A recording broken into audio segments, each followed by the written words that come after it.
जय Hind dear students, welcome to my channel. আমরা আজকে ক্লাস 9 ম্যাথের প্রথম ক্লাস শুরু করছি।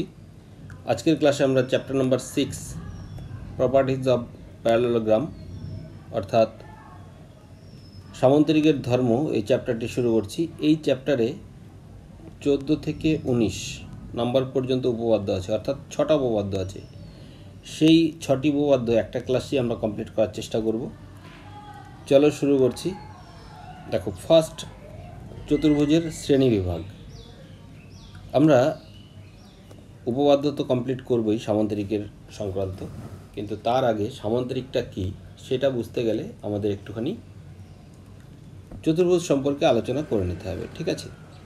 তোমরা যারা জানো তারা তো ঠিক আছো, আর যারা জানো না তারা দেখে নাও চতুর্ভুজ কীরকম হয় বা কীরকমভাবে চতুর্ভুজগুলোর শ্রেণীবিভাগ করা যেতে পারে, ঠিক আছে?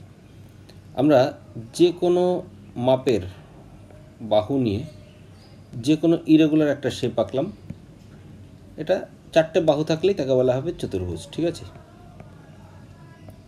4টি বাহু দ্বারা সীমাবদ্ধ সমতলিক চিত্রকে বলা হবে চতুর্ভুজ। এইবার দেখো, এই চতুর্ভুজ বিভিন্ন টাইপের হয়। এখানে দেখো, কোনো বাহু কারোর সাথে সমান নয়, কোনো অ্যাঙ্গেল সমান নয়, এরকম একটা ইরেগুলার শেপ এঁকেছি। এখন চতুর্ভুজ আরও একটা টাইপের আমরা এখান থেকে আঁকছি। তার আগে দেখো, এখানে চতুর্ভুজগুলোর আমি যদি কর্ণ আঁকার চেষ্টা করি, বিডি এবং এসি দুটো কর্ণ আঁকতে পারছি। কর্ণ দুটো চতুর্ভুজের ভেতরে আছে। কিন্তু এখানেও দেখো, এটাও কিন্তু একটা চতুর্ভুজ হবে, মানে 4টে বাহু আছে যেহেতু, তাহলে এটাও কী হবে? এটা একটা চতুর্ভুজ হবে। কিন্তু এর কর্ণ কোথায়? দেখো, একটা কর্ণ এটা এবং অপর একটা কর্ণ হবে চতুর্ভুজটির বাইরে। তাহলে এই টাইপের চতুর্ভুজকে বলা হয় অকুব্জ চতুর্ভুজ বা কনকেভ কোয়াড্রিল্যাটারাল। এই কারণে এর বা এরকমভাবে ভাবতে পারো, একটি অ্যাঙ্গেল 180-র বেশি হবে, অর্থাৎ প্রবৃদ্ধ কোণ হবে। এটাও ভাবতে পারো, এটাও বলতে পারো, ঠিক আছে? আচ্ছা, আমাদের মেন আলোচনা এই টাইপের অর্থাৎ কুব্জ চতুর্ভুজ নিয়ে, কনভেক্স কোয়াড্রিল্যাটারাল নিয়ে। সে আলোচনা আমরা ফিরে আসি। এটা একটা বুঝতে পারলে। এবার এই চতুর্ভুজের 4টে বাহু ইরেগুলার ছিল। এখন যদি আমরা একটু রেগুলার করার চেষ্টা করি তাহলে কি হবে? দেখো, যদি যে কোনো দুটো বাহুকে আমরা প্যারালাল করি, ধরো এরকম সমান্তরাল করে দিলাম, আর একটা বাহু অসমান্তরাল থাকলো, তাহলে যে শেপটা হলো সেটাকে বলা হবে ট্রাপিজিয়াম। মানে যে চতুর্ভুজের এক জোড়া বিপরীত বাহু সমান্তরাল হবে, বিপরীত বাহু সমান্তরাল হয় বা এক জোড়া বাহু সমান্তরাল হবে, অপর বাহু হতেও পারে নাও হতে পারে, তারাই হচ্ছে ট্রাপিজিয়াম। ওকে, এখন এর থেকে দেখো আরও একটা কেস আমরা পেতে পারি। সেখানে বিপরীত বাহুগুলো তো সমান্তরাল হবেই, তবে ট্রাপিজিয়াম হবে। এবং যদি অসমান্তরাল বাহু যেই দুটো তারা যদি সমান হয়, অর্থাৎ ডায়াগ্রামটা এরকম হবে অনেকটা, এই দুটো বাহু সেম, আবার ওপরেরটা এবং নিচেরটা সমান্তরাল, এদেরকে বলা হবে সমদ্বিবাহু ট্রাপিজিয়াম।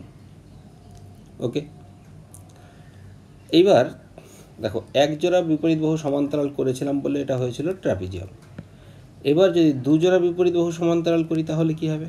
তাহলে হবে দেখো এইরকম এক জোড়া, আবার এইরকম আরেক জোড়া, এরাও সমান্তরাল, এরাও সমান্তরাল, তাহলে এরা কি হবে? এরা হয়ে যাবে সামান্তরিক, ঠিক আছে?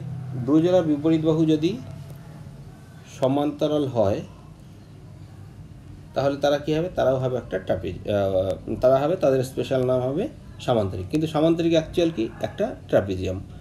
ট্রাপিজিয়াম কেন? কারণ ট্রাপিজিয়ামের এক জোড়া বিপরীত বাহু সমান্তরাল হলেই সেটা ট্রাপিজিয়াম হয়, কিন্তু এখানে দুজোড়া বিপরীত বাহু আছে, তার মানে এটা ট্রাপিজিয়ামের একটা স্পেশাল কেস। ওকে, এইবার এখান থেকে দেখো, যদি সমস্ত বাহুগুলো সেম হয়, মানে এক জোড়া বিপরীত বাহু সমান্তরাল হয়েছিল, এর ক্ষেত্রে বিপরীত বাহুগুলো সমান ছিল, কিন্তু সবগুলো বাহু সমান না, কিন্তু এখন আমি কি বললাম, যদি সবগুলো বাহু সেম সাইজ হয়, সমান্তরাল তো হবেই, আবার সবগুলো বাহু সমান, তখন সেটা হয়ে যাবে রম্বস। কী হবে? রম্বস, অর্থাৎ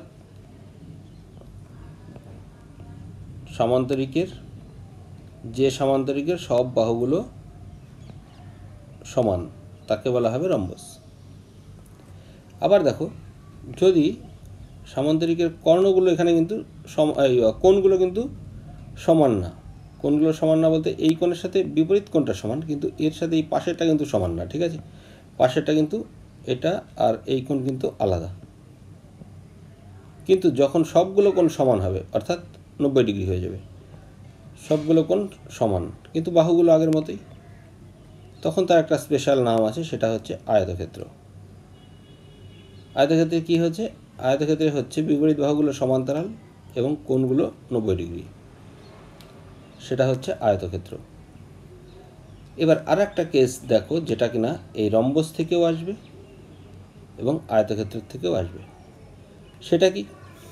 আয়তক্ষেত্রের ক্ষেত্রে সবগুলো বাহু কিন্তু সমান নয়, কিন্তু কোণগুলো সমান। তাহলে যদি বাহুগুলোও সমান করে দিই, কোণগুলো তো আগে সমান ছিলই, এবার বাহুগুলোও সমান করে দিলাম, এরকম সে আসবে। আবার একই রকমভাবে রম্বস থেকে কি আসবে?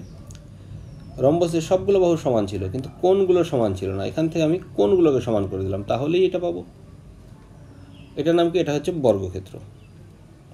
বুঝতে পারলে সমস্ত ডায়াগ্রামগুলো কীভাবে তৈরি হয়? এটা গেল বর্গক্ষেত্র। এই হয়ে গেল টোটাল শ্রেণীবিভাগ। আর একটা কেস আছে, সেটা হচ্ছে এই চতুর্ভুজ থেকেই আসবে, সেটা হচ্ছে গিয়ে কাইট। কাইটটা কি? কাইটটা হচ্ছে পাশাপাশি দুটো সাইড সমান, এই দুটো সেম, আবার এই দুটো সেম।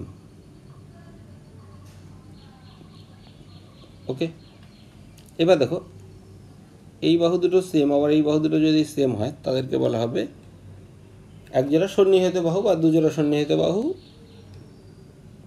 সমান থাকবে। একজোড়া থাকলেও হবে, এরকমও হতে পারে, এটা সেম, এটাও একটা কাইট। ওকে, কিন্তু এই দুটো সমান নয়। একজোড়া সন্নিহিত বাহু যদি সমান থাকে, তবে তাদের বলা হয় কাইট। এবার এখানে দেখো, সন্নিহিত বাহু দুটো সমান, কিন্তু এর যদি সবগুলো বাহু সমান হয়, তাহলে কি হবে? তাহলে আবার সেটা হয়ে যাবে রম্বস। এবার কোণগুলো যদি আবার সমান হয়, সেখান থেকে চলে আসবে বর্গক্ষেত্র। বুঝতে পারলে? এই গেল শ্রেণীবিভাগ। আমরা আলোচনা করব সামান্তরিক নিয়ে। ফার্স্ট উপপাদ্য নম্বর 14। দেখো, আমি 14 নম্বর উপপাদ্য বা এভাবে নাম্বারের ওপর বিলিভ করি না, কিন্তু তোমরা যারা ভিডিও দেখবে, তারা যাতে সহজে অ্যাক্সেস করতে পারো বইতে কোথায় আছে, সেই কারণে আমি উপপাদ্য নম্বর 14 ইউজ করছি। আর উপপাদ্য মুখস্থ করতে গেলে বা উপপাদ্য পড়তে গেলে কখনোই নাম্বার ধরে এই উপপাদ্য 14 নম্বর উপপাদ্য কী আছে বা কী করতে হবে সেরকমভাবে মনে রাখবে না। উপপাদ্যের যে স্টেটমেন্ট আছে, বিবৃতি, সেটাকে বোঝার চেষ্টা করবে, তার মধ্যেই সব ক্লু দেওয়া থাকে। দেখো, ক্লুগুলোকে আইডেন্টিফাই করার চেষ্টা করতে হবে। কি বলেছে 14 নম্বর উপপাদ্যে? বলেছে কোনো সামান্তরিকের কী কী প্রমাণ করতে হবে? প্রমাণ করতে হবে কোনো সামান্তরিকের প্রতিটি কর্ণ সামান্তরিককে দুটি সর্বসম ত্রিভুজে বিভক্ত করে, আবার বিপরীত বাহুগুলোর দৈর্ঘ্যও সমান হয় এবং বিপরীত কোণগুলোর মানও সমান হবে। ঠিক আছে, এইগুলোকে প্রমাণ করতে হবে। তাহলে প্রমাণ করতে গেলে আমাকে কী করতে হবে? একটা সামান্তরিক তো আঁকতেই হবে বা লাগবে, এবং প্রতিটি কর্ণ, তার মানে কি সামান্তরিকের কর্ণ সহ কিন্তু দেওয়া আছে তোমাকে, তার মানে তোমাকে কর্ণটা আঁকতে হবে না। কখন আঁকতে হবে, কখন আঁকতে হবে না, সেটাও ভালো করে বোঝার চেষ্টা করবে। যখন কর্ণ এরকম বলা থাকে, তাহলে কর্ণ তোমাকে অলরেডি প্রোভাইডেড, তার মানে তুমি যে ডায়াগ্রামটা আঁকবে, অঙ্কন নয় কিন্তু, উপপাদ্য প্রমাণ করতে গিয়ে যে ডায়াগ্রামটা আঁকবে, সেটা হচ্ছে এটা, কর্ণসহ একটা চিত্র। এখানে তুমি নাম দিতে পারো, আমি যে কোনো একটা নাম দিলাম, ABCD। এখানে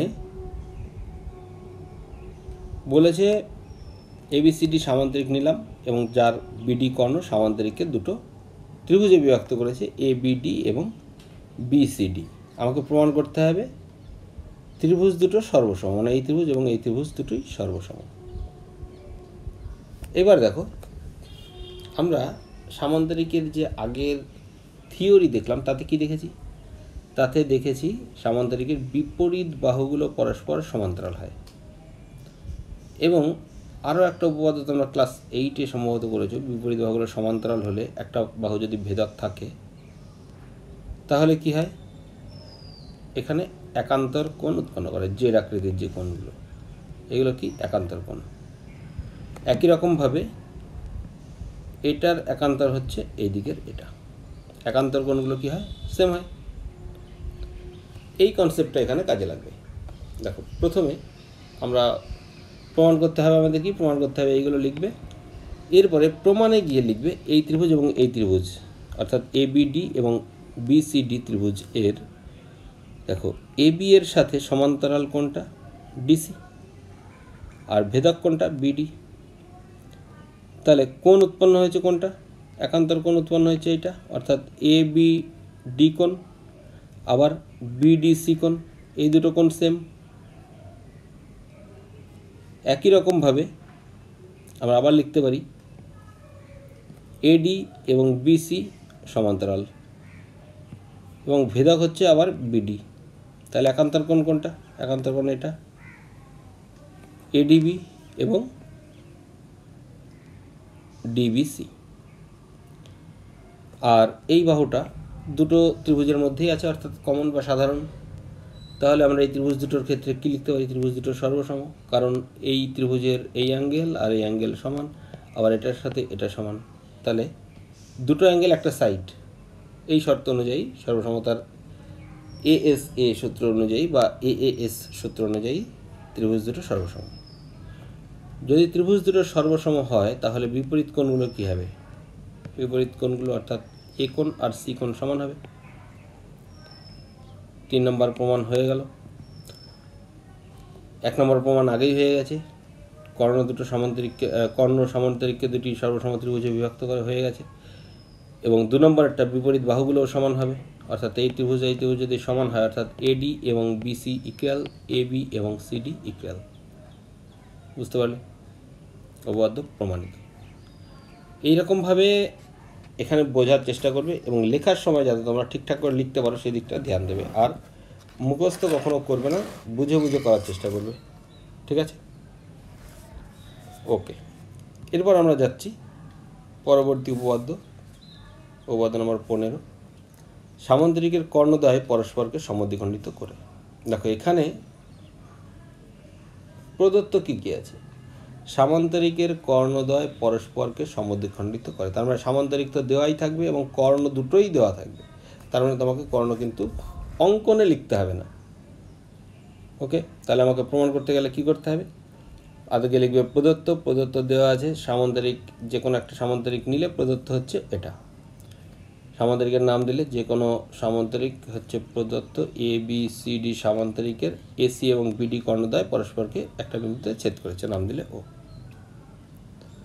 এইবার বলেছে কর্ণদ্বয় পরস্পরকে সমদ্বিখণ্ডিত করবে, মানে কর্ণ কে আছে? AC এবং BD, এরা পরস্পরকে সমদ্বিখণ্ডিত করবে, মানে AO ইকুয়াল OC এবং BO ইকুয়াল টু OD। এই দুটো প্রমাণ করতে হবে। এক্ষেত্রে দেখো কটা ত্রিভুজ উৎপন্ন হয়েছে? 4টে ত্রিভুজ উৎপন্ন হয়েছে। যে কোনো ত্রিভুজ তুমি নিতে পারো, ABO, AOD বা যে কোনো অপোজিট যে ট্রায়াঙ্গেলগুলো আছে, ত্রিভুজগুলো আছে, এইগুলোকে নিতে পারো। আমরা এটা নিলাম ABO এবং COD। এই দুটো ত্রিভুজের মধ্যে দেখো, আমরা আগে কি দেখলাম? AB এবং CD এটা কি সমান্তরাল? আমরা জানি। কেন? কারণ সামান্তরিকের বিপরীত বাহু পরস্পর সমান্তরাল হয়। তাহলে এই কোণ এবং এই কোণ সমান হবে একান্তর কোণ। ওকে, আবার আমরা একটু আগেই প্রমাণ করলাম সামান্তরিকের বিপরীত বাহুগুলো সমান হয়, AB সমান DC। আবার দেখো এই অ্যাঙ্গেলটা, এইটা এবং এই দিকের অ্যাঙ্গেলটা কি? বিপরীত কোণ। বিপরীত কোণ পরস্পর সমান হয়। 3টে হয়ে গেল। আরও একটা নিতে পারো যদি চাও তো, এবি সমান্তরাল ডিসি এবং বিডি যদি ভেদক হয় তাহলে এই অ্যাঙ্গেল সমান এই অ্যাঙ্গেল হবে একান্তর কোণ। 4টে হয়ে গেল এখানে। তাহলে ত্রিভুজ দুটো কী হবে? সর্বসম। ত্রিভুজ দুটো সর্বসম হলে তাহলে AO equal to OC, BO equal to OD, easily প্রমাণ করা যাবে। বুঝতে পারলে? ক্লিয়ার? ওকে।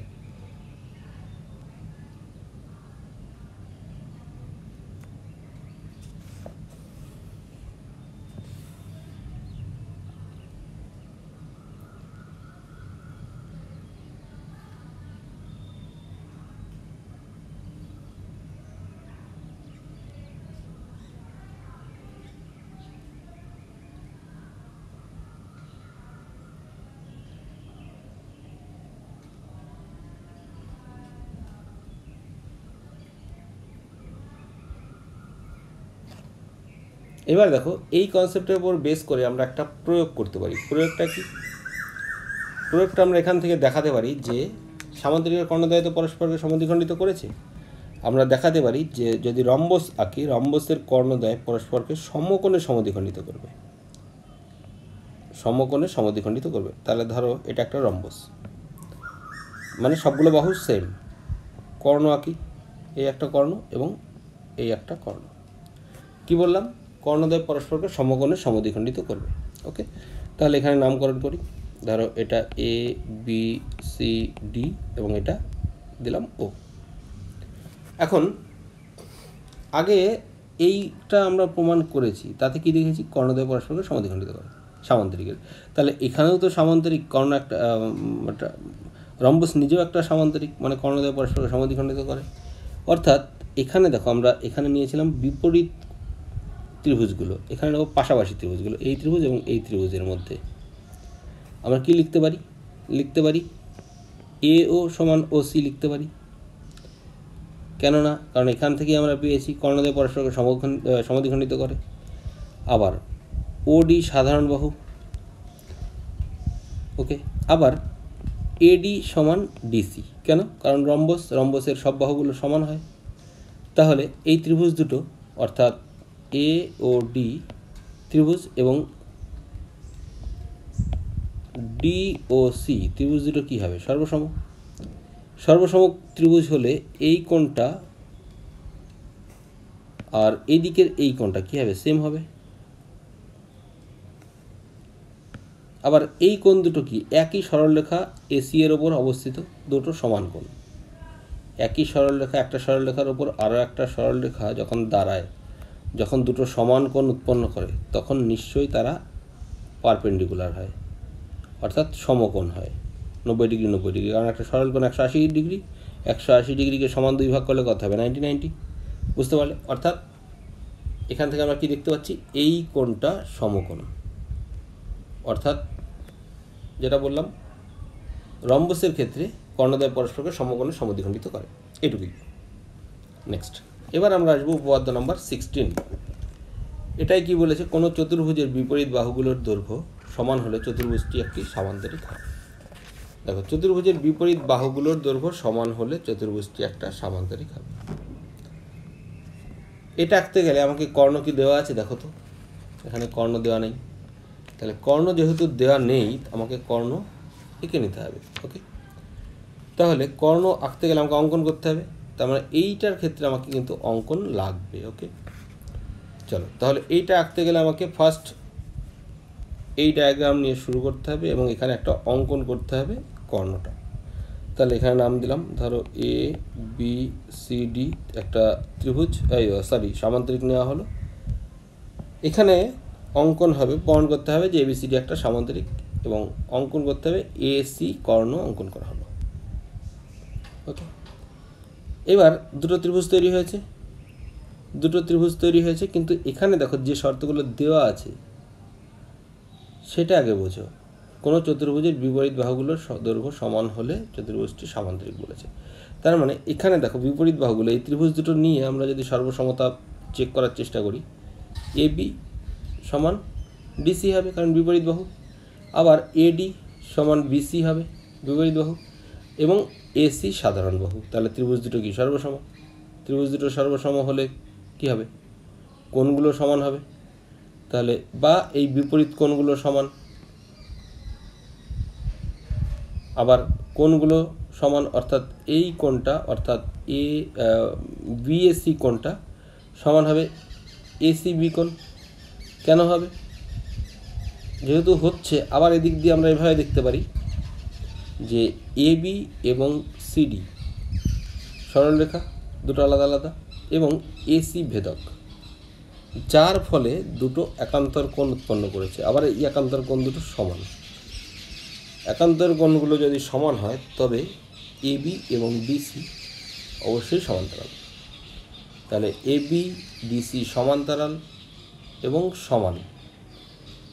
বা একইভাবে আবার তোমরা এভাবেও প্রমাণ করতে পারো যে এডি সমান্তরাল বিসি, এটাও লিখতে পারো। ঠিক আছে, তার মানে বিপরীত বাহুগুলো সমান্তরাল। বিপরীত বাহুগুলো সমান্তরাল হয়ে গেলে চতুর্ভুজটি একটা কী হবে? সামান্তরিক হবে। বুঝতে পারলে? চতুর্ভুজটি একটা সামান্তরিক হবে। এবার আমরা উপপাদ্য নম্বর 17 এটা প্রমাণ করার চেষ্টা করব। দেখো, কোনো চতুর্ভুজের বিপরীত কোণগুলি পরস্পর সমান হলে চতুর্ভুজটি একটা সামান্তরিক হবে। এটা কি বলেছে? একটা চতুর্ভুজের বিপরীত কোণগুলো সমান দেওয়া আছে। তার মানে একটা চতুর্ভুজ আগে আঁকি। আমার এখানে কর্ণ দেওয়া নেই, কিছুই দেওয়া নেই, শুধু একটা চতুর্ভুজ আঁকতে হবে। তাহলে আমাকে শুরু করতে হবে এই ডায়াগ্রাম নিয়ে। একটা চতুর্ভুজ, নাম যা খুশি দিতে পারো, আমি নাম দিলাম ABCD। এই চতুর্ভুজের বিপরীত কোণগুলো সমান, মানে এই কোণের সাথে এই কোণ সমান এবং এই কোণের সাথে এই কোণ সমান, এটা বলা আছে। এবার আমরা এগুলোকে যদি যোগ করি তাহলে কী হবে? A + B + C + D = কত হবে? 360 ডিগ্রি। এটা আমরা জানি। একটা চতুর্ভুজের চারটি কোণের সমষ্টি কত হবে? 4 সমকোণ। ওকে। আবার আমরা এখান থেকে কি দেখতে পাচ্ছি? এখান থেকে দেখতে পাচ্ছি এ কোণ আর সি কোণ সমান। তার মানে সি কোণের জায়গায় আমি কি লিখতে পারি? এ কোণ লিখতে পারি। এখানে সব অ্যাঙ্গেল সিম্বল দিয়ে দিচ্ছি। আর ডি কোণের জায়গায় বি কোণ লিখে দিচ্ছি, যেহেতু এই দুটো সমান। তাহলে এটাও যদি এ লিখি, কটা এ হচ্ছে? 2a + 2b, এটা দাঁড়াচ্ছে = কত? 360। আবার দুটো থেকে বা সবগুলোকে 2 দিয়ে ডিভাইড করে দিলে কত হবে? a + b 180। তাহলে দেখো a + b 180 মানে কোনটা? এই অ্যাঙ্গেল এবং এই অ্যাঙ্গেল 180 ডিগ্রি হচ্ছে। আবার আমরা সমান্তরাল সরলরেখার ক্ষেত্রে যে ভেদক এর থেকে জানি, বা এর যে উপপাদ্য সেখান থেকে জানি, দুটো সমান্তরাল সরলরেখার এবং একটা যদি ভেদক থাকে, তার একই পার্শ্বের যে কোণগুলো উৎপন্ন হয়, এটা প্লাস এটা, তাদের সমষ্টি 180 ডিগ্রি হয়। তাহলে এক্ষেত্রেও কি হচ্ছে? এই কোণ এবং এই কোণের সমষ্টি 180 ডিগ্রি হচ্ছে, মানে এটা ভেদক, আবার এবি ভেদক। তার মানে নিশ্চয়ই এডি এবং বিসি সমান্তরাল। বুঝতে পারলে? একইভাবে আমরা আবার প্রমাণ করতে পারি যে যদি এ আর বি সি এবং ডি চেঞ্জ না করে অন্য দুটো চেঞ্জ করতাম, তাহলে প্রমাণ করতে পারতাম এডি এবং, আগেরটা প্রমাণ করলাম এডি এবং বিসি সমান্তরাল, এক্ষেত্রে প্রমাণ হবে এবি সমান্তরাল ডিসি, মানে বিপরীত বাহুগুলো সমান্তরাল, এটা প্রমাণ হবে। তাহলে বিপরীত বাহুগুলো সমান্তরাল হলে ডায়াগ্রামটা কি হয়? সামান্তরিক হবে অবশ্যই। প্রমাণিত হয়ে গেল। ওকে, নেক্সট। এবার আমরা আসবো উপপাদ্য নম্বর 18। বলেছে কোনো চতুর্ভুজের একজোড়া বিপরীত বাহু সমান ও সমান্তরাল হলে চতুর্ভুজটি একটি সামান্তরিক হবে। যে কোনো চতুর্ভুজের এক জোড়া বিপরীত বাহু সমান হবে এবং সমান্তরাল হবে, তাহলে চতুর্ভুজটি একটা সামান্তরিক হবে, এটা প্রমাণ করতে বলেছে। তাহলে দেখো, এখানে আমাকে যে ডায়াগ্রাম দিয়ে শুরু করতে হবে সেই ডায়াগ্রামটা হবে হচ্ছে একটা শুধুমাত্র চতুর্ভুজ বা সামান্তরিক। এরপর এখানে দেখো কর্ণ কোথাও বলা নেই, সেখানে কিন্তু আমাকে কর্ণ একটা এঁকে নিতে হবে। তাহলে কর্ণ আঁকতে গেলে আমাকে এখানে অঙ্কন করতে হবে। অঙ্কন করতে গেলে ডায়াগ্রাম আসবে এটা। তাহলে আমরা এটা একটা নাম দিই ABCD। এখানে বলেছে এক জোড়া বিপরীত বাহু সমান ও সমান্তরাল। আমরা যে কোনো এক জোড়া ধরি AB এবং BC সমান এবং সমান্তরাল। তাহলে দেখো, সমান বলা আছে, আবার যেহেতু সমান্তরালও বলা আছে, তাহলে বিডি আবার ভেদক, তাহলে এখানে একান্তর কোণ উৎপন্ন হবে এইগুলো। তাহলে এই ত্রিভুজ এবং এই ত্রিভুজের মধ্যে আমরা দেখো তিনটে জিনিস অলরেডি পেয়ে গেছি, দুটো বাহু, মানে এই বাহুটা এবং এটা বিডি সাধারণ বাহু, আর একান্তর কোণ আছে। তাহলে এরা কী হবে? সর্বসম ত্রিভুজ। সর্বসম ত্রিভুজ হলে সব বাহুগুলো সমান হয়, অর্থাৎ এডি বিসি সমান, এদিকের কোণ সমান। ঠিক আছে, তাহলে আমরা এটা থেকে প্রমাণ করতে পারি এটা একটা সামান্তরিক, এটা একটা সামান্তরিক। ওকে, বা যদি মনে করো যে তুমি এদিকের এই বিপরীত বাহুটা সমান্তরাল করবে, তাও করতে পারো, কারণ এদিককার একান্তর কোণ সমান। এডি বি এবং সিবিডি এই অ্যাঙ্গেল দুটো একান্তর কোণ এবং ভেদক বিডি, তাহলে যেহেতু একান্তর কোণগুলো সমান হচ্ছে, অর্থাৎ এডি এবং বিসি পরস্পর সমান্তরাল। এভাবে প্রমাণ করতে পারো। ঠিক আছে, ওকে। নেক্সট আমরা পরবর্তী উপপাদ্য করছি। উপপাদ্য নম্বর 19 বলেছে কোনো চতুর্ভুজের দুটি কর্ণ পরস্পরকে সমদ্বিখণ্ডিত করলে চতুর্ভুজটি একটা সামান্তরিক হবে। দেখো, এটার ক্ষেত্রেও আমাকে তাহলে কি আঁকতে হবে? কিছুই এখানে আঁকতে হবে না, প্রোভাইডেড দেখো কি আছে, চতুর্ভুজ এবং তার কর্ণ পরস্পরকে সমদ্বিখণ্ডিত করবে, এরকমভাবে দেওয়া আছে। অর্থাৎ একটা সামান্তরিক এবং দুটো কর্ণ অলরেডি আঁকা হবে, আঁকা থাকবে। এটা হচ্ছে আমাকে বুঝে নিতে হবে, অঙ্কন এক্সট্রা করতে হবে না, মানে এই ডায়াগ্রাম দিয়ে আমরা শুরু করব। ওকে, তাহলে দেখো এখানে যে কোনো দুটো ত্রিভুজ নিয়ে নাও, এদিকের ত্রিভুজ দিকের ত্রিভুজ নিয়ে নাও, বা অপোজিট দিকেরটাও নিতে পারো। তাহলে কি হবে? কর্ণদ্বয় পরস্পরকে সমদ্বিখণ্ডিত করেছে, অর্থাৎ এই বাহু সমান এই বাহু এবং এদিকার এই বাহু, বা এটা এই বাহু এবং এই বাহুটা সমান। তাহলে এই ত্রিভুজের দেখো এটার সাথে এটা সেম, এবং এই বাহুর সাথে এই বাহু সেম, এবং এটা বিপরীত কোণ। ওকে, তাহলে ত্রিভুজ দুটো কী হবে? সর্বসম। ত্রিভুজ দুটো সর্বসম হলে এই কোণ এবং এই কোণ সমান, আর এই বাহুটা ভেদক, বা এখানে যদি নাম দিই A B C D, AC ভেদক, তাহলে একান্তর কোণ উৎপন্ন হচ্ছে, অর্থাৎ এবি সমান্তরাল সিডি হয়ে যাচ্ছে। অনুরূপভাবে আমরা প্রমাণ করতে পারি অপোজিট ত্রিভুজ দুটো নিয়ে এদিকের অ্যাঙ্গেল এবং এদিকের অ্যাঙ্গেল সমান, আবার একান্তর কোণ, যেহেতু বিডি সরলরেখার দুই সাইডে অবস্থিত, অতএব এডি সমান্তরাল বিসি হয়ে যাচ্ছে, অর্থাৎ বিপরীত বাহুগুলো সমান্তরাল। তাহলে বিপরীত বাহুগুলো সমান্তরাল হলে চতুর্ভুজটা কী হয়? সামান্তরিক হয়, অর্থাৎ এটা একটা সামান্তরিক প্রমাণ হয়ে যাবে। ওকে, এইভাবে কিন্তু আমরা উপপাদ্যগুলোকে প্রমাণ করতে পারি। ওকে, নেক্সট আমরা আজকের এই ক্লাসে সামান্তরিক সংক্রান্ত সমস্ত উপপাদ্যগুলো করানোর চেষ্টা করলাম। এক্সট্রা উপপাদ্য যেগুলো আছে এই বেসিসে তোমরা সেগুলো সলভ করবে বা করার চেষ্টা করবে, আর উপপাদ্য সবসময় বুঝে করার চেষ্টা করবে। আমি প্রপার লিখে করলাম না একটাই কারণ, যাতে যদি লিখে দিই তোমরা সেটা কপি করবে, মুখস্থ করবে, আর বোঝানোর চেষ্টা করলাম যাতে তোমরা বুঝে কিছুটা অ্যাপ্লাই করতে পারো। আর লেখা তো নিজের ভাষায় লিখতেও পারো, আর যদি অসুবিধা হয় বুঝে নিয়ে বই থেকে সেটাকে তোমরা বুঝে বুঝে লিখতে পারো। ওকে, আজকের মতো এখানে শেষ করছি। Thanks for watching.